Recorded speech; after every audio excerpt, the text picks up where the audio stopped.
जय Hind future officers, कैसे हो आप सभी लोग। स्वागत है आपका आज की इस वीडियो में। इस वीडियो में हम डिस्कस करने वाले हैं CISF AC LDC exam paper 2 में कौन कौन सी ऐसी गलतियां हैं जो बच्चे यूजुअली करते हैं, और इस वीडियो को देखने के बाद मैं आशा करता हूं कि आप ये गलतियां अपने एग्जाम में नहीं करेंगे। चलिए शुरुआत करते हैं दोस्तों आज की इस वीडियो की। जैसा कि आपको पता है सीआईएसएफ एसी एलडीसी एग्जाम जो है टोटल 600 मार्क्स का होता है, जिसमें पेपर 1 जो है आपका वो 300 मार्क्स का है, पेपर 2 जो होता है आपका 100 मार्क्स का होता है, और इंटरव्यू जो है आपका 200 मार्क्स का होता है। इसमें जो है हर स्टेप जो है आपका इंपॉर्टेंट है, चाहे वो पेपर 1 हो, चाहे पेपर 2 हो, और चाहे वो इंटरव्यू हो। अब आप पूछोगे कि सर यहाँ पे सबसे ज्यादा मार्क्स तो यहाँ पे पेपर 1 को है, फिर इंटरव्यू को है, तो पेपर 2 इंपॉर्टेंट कैसे होता है। ठीक है, देखिए सबसे पहली चीज तो ये है, पेपर 2 जो है आपका ऐसा नहीं है कि उसमें कम मार्क्स लाओगे तो आप पास हो जाओगे। उसमें एक मिनिमम जो है मार्क्स आपके होते हैं कि यार उतने नंबर तो आपको लाने ही पड़ेंगे। 100 में से रफली अराउंड 35 नंबर के आसपास मिनिमम आपको लाने पड़ेंगे। उससे ज्यादा ही नंबर आपके होने चाहिए, अगर उससे कम है तो आपका एग्जाम क्वालिफाई नहीं होगा। ये एक जो है यूपीएससी का बेसिकली एक स्ट्रक्चर कह लो या जो भी आप, है ना। तो मिनिमम 35 मार्क्स के आसपास आपके आने ही चाहिए। दूसरी चीज क्या है, पेपर 2 में क्या एक्चुअली में इतना डिफरेंस क्रिएट होता है कि पेपर 2 में अगर कम मार्क्स आए या ज्यादा भी आए तो भी उससे कोई बेनिफिट होता है? बिल्कुल होता है दोस्तों। क्या बेनिफिट होता है, दो एग्जांपल मैं यहाँ पे लेके चल रहा हूँ। ठीक है, हाँ इतना आपको पता होगा कि बहुत सारे बच्चे ऐसे हैं जो 1 number 2 number 3 number 5 number 10 number से मेरिट आउट हो जाते हैं, यानी कि फाइनल मेरिट लिस्ट में जाके जो है उनका फाइनल सिलेक्शन नहीं होता है, जस्ट बिकॉज उनके 2 नंबर कम रह गए थे। ठीक है, ये बात आपने बहुत बार सुनी होगी। ठीक है, तो अब देखिए जैसे पेपर 2 में है जो एवरेज स्कोर रहता है, मेरे खुद स्टूडेंट्स का जो है मैं आपको स्कोर बता रहा हूं, और लास्ट के 6-7 सालों से मैं पढ़ा रहा हूं, तो उस बेसिस पे भी जो है आप इसको कंक्लूड कर सकते हो। जो एवरेज स्कोर आप देखोगे वो 35 से लेके 40 मार्क्स के आसपास का आपका रहता है। 39 मार्क्स आगे, 42 आगे, 43 आगे, ऐसे। ठीक है, जबकि अगर बहुत अच्छे मार्क्स की मैं बात करूं, जो हमारे स्टूडेंट्स के खुद आए हैं, वो 50 से प्लस होते हैं।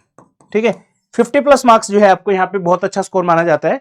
जैसे 54 मार्क्स जो है मेरे एक स्टूडेंट के आए हैं, 56 तक भी आए हैं। ठीक है, इवन हाईएस्ट जो मार्क्स गए हैं आज तक आई थिंक 58 पता नहीं 62 नंबर जो है किसी स्टूडेंट के गए हैं। ठीक है, तो 50 से ऊपर जो है आपका टारगेट होना चाहिए कि यार मुझे 50 से ज्यादा नंबर लाने हैं।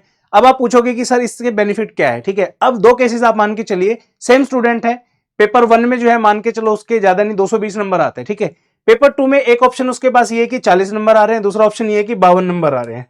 कोई बहुत बड़ा टारगेट नहीं है, 52 नंबर लाना कोई बहुत बड़ा तोप काम नहीं है, आ जाते हैं अगर मेहनत करोगे तो आप। ठीक है, तो यहां दोनों में जो है आपका 12 नंबर का जो है डिफरेंस क्रिएट हो गया है। ठीक है, वो बच्चे स्पेसिफिकली जो इंटरव्यू में कम मार्क्स लाएंगे या उनकी इंटरव्यू स्किल्स बहुत अच्छी नहीं है, तो अगर आप पेपर 2 में अच्छे स्कोर कर लेते हो तो इंटरव्यू में एवरेज मार्क्स भी अगर आपके आते हैं तो बहुत बढ़िया हो जाएगा, आपके सिलेक्शन के चांसेस ज्यादा हो जाएंगे। ठीक है, अगर आपके यहाँ पे भी नंबर ज्यादा है पेपर 2 में और इंटरव्यू में भी बहुत अच्छे होते हैं तो आपका रैंक ऊपर आ जाएगा, इजंट इट।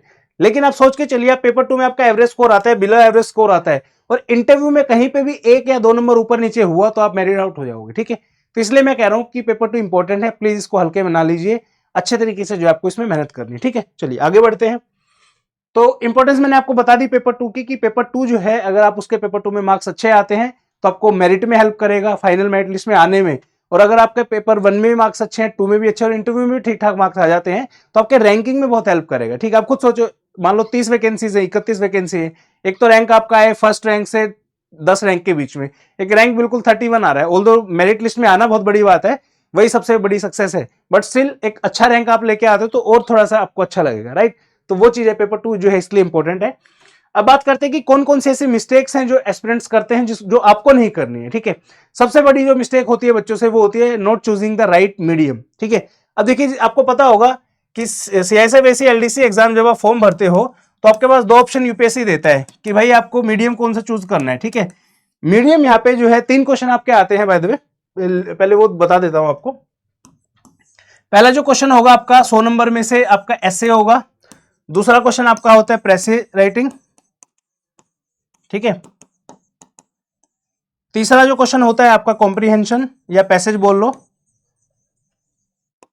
कॉम्प्रीहेंशन 1, और चौथा क्वेश्चन इसमें होता है कॉम्प्रीहेंशन 2।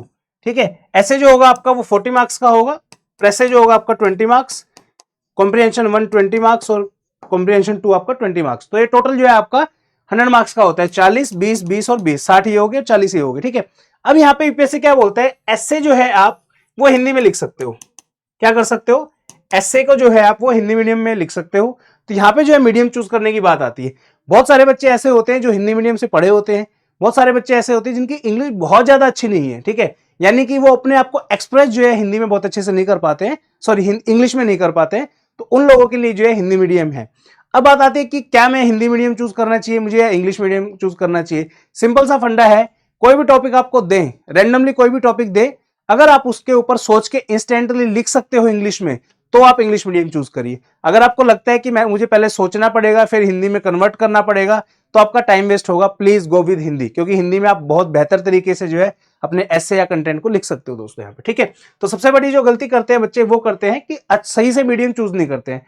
चूज करने का सबसे बेस्ट तरीका है, आप कोई भी आपको टॉपिक अगर दिया जाए, मान लो मैं अभी आपको एक टॉपिक दूं, what are the modern day challenges to India's internal security. अब ये टॉपिक रैंडम टॉपिक है, आपने में भी हो सकता है बहुत सारे बच्चों ने पढ़ा भी नहीं होगा, राइट।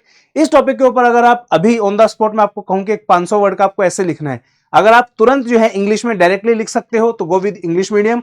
अगर आपको लगता है कि यार पहले मुझे सोचना पड़ेगा, देखो सोचना लिखने से पहले ऑब्वियसली पड़ेगा, नो डाउट, बट मेरा कहने का मतलब ये है कि आपको कोई चीज सोची आपने, उसको पहले क्या आप हिंदी में कन्वर्ट कर रहे हो सोच के, उसके बाद इंग्लिश उसकी बना रहे हो, डायरेक्टली आप जो है इंग्लिश में लिख पा रहे हो। अगर डायरेक्टली लिख पा रहे हो इंग्लिश में, गो विद इंग्लिश मीडियम, नहीं तो आप हिंदी मीडियम चूज कर सकते हो दोस्तों, ठीक है। फॉर्म भरते टाइम ऑप्शन आता है और उसी टाइम पे जो है आपको डिसीजन लेना है, ठीक है। तो सबसे पहली गलती तो ये होती है, तो इसको आपको ध्यान रखना है, ठीक है। चलिए दूसरे मिस्टेक के ऊपर चलते हैं। दूसरी है not completing the paper on time. अब बहुत सारे बच्चे ऐसे हैं जो प्रैक्टिस जो है अच्छे से करके नहीं जाते हैं। अब देखिए ऐसे जो है आपका 500 वर्ड्स का होता है, टाइम इसे में आपको जो है 2 ही घंटे का मिलता है। अब 500 वर्ड्स के ऐसे में जो है डेफिनेटली आपको थोड़ा टाइम लगेगा, ऑलमोस्ट 1 घंटे के आसपास लग सकता है, 40 मिनट लग सकती है, 50 मिनट लग सकती है। तो उस हिसाब से जो है आपको टाइम मैनेज करके चलना चाहिए। बहुत सारे बच्चों को मैं सुनता हूँ कि सर मेरा एक कॉम्प्रीहेंशन रह गया, ऐसे के कुछ पेजेस रह गए, प्रेशर राइटिंग जो है पूरा मैं अच्छे से नहीं लिख पाया। तो ये मिस्टेक्स आपको नहीं करनी है, ठीक है। तो प्लीज एग्जाम से पहले एनफ प्रैक्टिस करके जाइए, फुल एंड टेस्ट सोल्व करके जाइए, ताकि आप जो है अच्छे से एग्जाम में जो भी आपके क्वेश्चंस आएंगे उनको आप टैकल कर सको, ठीक है दोस्तों। तो ये दूसरी मिस्टेक्स है। तीसरी मिस्टेक है राइटिंग लेस कंटेंट। ये जो है सबसे बड़ा जो है मैं कहूंगा गलती जो है बच्चे करते हैं, ठीक है। इस टॉपिक के ऊपर मैंने खुद अपने स्टूडेंट को डांटा था, अभी तो असिस्टेंट कमांडेंट बन गया है, फोर्स में है, और जब भी मैसेज करता है तो एक ग्रेटिट्यूड रखते हैं अपने अंदर कि सर आपने जो डाटा था उस टाइम पे तो उस वजह से जो एग्जाम क्वालिफाई हो गया। ये जो गलती है ये क्या है दोस्तों, जैसे आपको ऐसे जब आप लिखते हो इसके अंदर आपको 40 मार्क्स का कंटेंट लिखना होता है, ठीक है। और ये मैं बात कर रहा हूं दोनों इंग्लिश मीडियम और हिंदी मीडियम दोनों कैटेगरी के जो स्टूडेंट्स होते हैं, ठीक है। इस एसे को लिखने के लिए आपको 5 पेज दिए जाते हैं। कितने पेज दिए जाते हैं? 5 पेज, ठीक है। सबसे बड़ी गलती पता है बच्चे क्या करते हैं? 2, ढाई, 3 पेज तक मैक्सिमम लिख पाते हैं, ठीक है। चौथे पेज का बहुत रेयर मैंने कोई बच्चा देखा है जो चौथे पेज तक पहुंचता है। मतलब उन बच्चों की बात कर रहा हूं जो शुरुआत करते हैं। ऑब्वियसली हमारे स्टूडेंट हैं, उनको डांटेंगे, धमकाएंगे, सब कुछ करेंगे, मतलब कि भाई ये गलती नहीं करनी, एग्जाम में फिर सिलेक्शन नहीं होगा। तो एंड तक जो है फिर वही वो ठीक ठाक हो जाते हैं, ठीक है। मेक श्योर आप कम से कम 4 पेजेस तो मिनिमम लिखो ही लिखो, ठीक है। अब ये कैसे लिखे जाएंगे? आप बोलोगे सर कंटेंट तो उतना ही लिखना है, ठीक है। आप गलती क्या करते हो, आप बहुत क्लोज लिखते हो उसको, ठीक है। तो मेक श्योर एक टॉपिक जो ऐसे पे आप 500 वर्ड्स में लिख रहे हो, मेक श्योर वो खुला खुला आप लिखो उसको, और 4 पेजेस मिनिमम आपको लिखने हैं। मैं देखता हूं 2.5 पेज में ऐसे खत्म कर दिया, 3 पेज में कर दिया, 2.25 पेज में कर दिया, ठीक है। 2 पेज में भी देखा है मैंने। भाई इतने से काम नहीं चलेगा। मतलब एग्जामिनर ऑब्वियसली देखेगा ना यार कि 5 पेज की चीज आपने 2.5 में लिखी है सिर्फ, उसको ये लगेगा हो सकता है आपको नहीं आता हो लिखना, जबकि आपने पूरा लिखा है, बट एक गलती ये होगी बहुत पास पास में लिख दिया, ठीक है। तो मेक श्योर खुला खुला आप लिखो, इसकी प्रैक्टिस करो। बिना प्रैक्टिस के आप जाओगे तो नहीं हो पाएगा ये चीज, ठीक है ना। तो एग्जाम से पहले कम से कम 5 से 10 टेस्ट दो, 5-7 टॉपिक्स पे लिखो, चेक करवाओ, इस तरीके से, ठीक है। नेक्स्ट है आपका नॉट नोइंग द फॉर्मेट्स, ठीक है। अब यहाँ पे आप देखोगे ऐसे का प्रॉपर एक फॉर्मेट होता है, इंट्रोडक्शन होता है, फिर पैसेज में फर्स्ट पैसेज में क्या डालना है, सेकंड में क्या लिखना है, थर्ड फोर्थ ऐसे करके उसके बाद कंक्लूजन आएगा। देन आपके प्रेसाइज राइटिंग के जो प्रॉपर फॉर्मेट्स होते हैं। तो बच्चे क्या गलती करते हैं, instead of knowing all this formats वो डायरेक्टली एग्जाम में जाके जो मन में आए वो लिख के आ जाते हैं, फिर एक्सपेक्ट करते हैं एग्जाम क्लियर हो जाएगा। ऐसे एग्जाम क्लियर नहीं होगा दोस्तों, क्योंकि हर एक चीज का एक प्रॉपर तरीका होता है, ठीक है। तो उस तरीके को जो है आपका जानना जरूरी है, तो फॉर्मेट्स का आपको पता होना चाहिए, ठीक है। चलिए नेक्स्ट है आपका grammatical mistakes. This is also one of the biggest mistake मैं कहूंगा जो बच्चे करते हैं। बहुत सारे हैं, ऑलमोस्ट 90% स्टूडेंट ऐसे हैं जिनकी ग्रामर बहुत वीक है, ठीक है, बहुत पुअर है, सेंटेंस फॉर्मेशन बहुत पुअर है।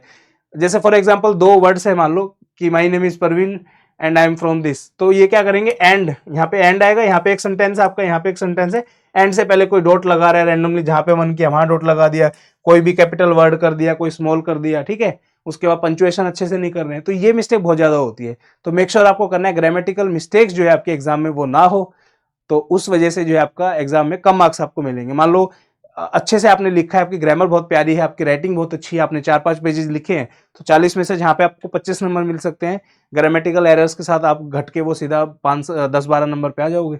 ठीक है, तो इस चीज को भी आपको अवॉइड करना है दोस्तों। ठीक है, चलिए नेक्स्ट है आपका सीआईएसएफ एसी एलडीसी का प्रॉपर टेस्ट सीरीज जो है पेपर 1 और 2 की हमारी जो है स्टार्ट हो रही है जनवरी के अंदर। अभी जो है पेपर 2 की लाइव क्लासेस चल रही है, अगर आपको ज्वाइन करनी है तो आप ज्वाइन कर सकते हो, स्टडी फंड ऐप पे अवेलेबल है और इस वीडियो की डिस्क्रिप्शन में भी आपको उसका लिंक मिल जाएगा। इस टेस्ट सीरीज के अंदर ही हम आपको ग्रूम करते हैं, जो जो गलतियां आप करते हो उन गलतियों के ऊपर हम काम करते हैं, और बहुत सारे स्टूडेंट ऐसे हैं जिनके पॉजिटिव फीडबैक्स हैं हमारे पास कि सर अगर हम पेपर 2 का कोर्स या फाउंडेशन बैच नहीं ज्वाइन करते तो शायद ये एग्जाम क्वालिफाई नहीं होता। क्योंकि जो भी जितनी भी मैंने मिस्टेक्स आपको बताई ये सब हमें पता है, मैं तो हर साल देखता ही हूँ, जितने भी बच्चे आते हैं सब ऐसे ही आते हैं नॉर्मल। उन बच्चों को पॉलिश करके हीरा बनाना हमारा काम है, जो फाइनली फिर आपके ऑफिसर बनते हैं, असिस्टेंट कमांडेंट बनते हैं। ठीक है, अगर आपको भी लगता है इनमें से कोई गलती आप कर रहे हो तो आप जो है ये कोर्स ज्वाइन कर सकते हो। इस कोर्स को ज्वाइन करने के लिए स्टडी फंड ऐप डाउनलोड कीजिए, वीडियो की डिस्क्रिप्शन में भी लिंक मिल जाएगा। तो ये थे आपकी इंपॉर्टेंट वीडियो पेपर 2 के रिगार्डिंग कि कौन कौन सी गलतियां जो है आपको अवॉइड करनी है। मिलते हैं नेक्स्ट वीडियो में, तब तक के लिए थैंक यू सो मच, जय हिंद।